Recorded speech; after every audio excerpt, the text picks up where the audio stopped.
বাঙালি পরিবারে মা এবং স্ত্রীকে একই সাথে খুশি রাখা অত্যন্ত জটিল কাজ। তবে ধৈর্য এবং বুদ্ধিমত্তা দিয়ে চেষ্টা করলে এই কাজটিও সহজ হয়ে যায়। অন্যথায় বড় ধরনের বিপদ ঘটে যেতে পারে। ১.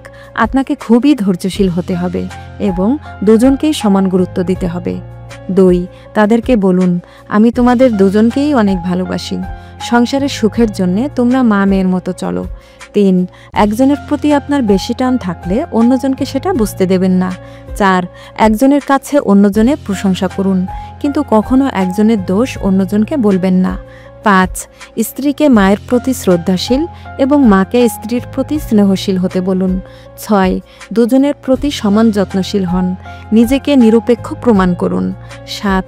একজনের সামনে অন্যজনের ভুল ধরবেন না, যার ভুল তাকে আলাদা করে বলুন। ৮. সিদ্ধান্ত নেবার আগে দুজনের মতামত নিন এবং জোরালো যুক্তি দেখিয়ে সিদ্ধান্তটা নিজে নিন। ৯.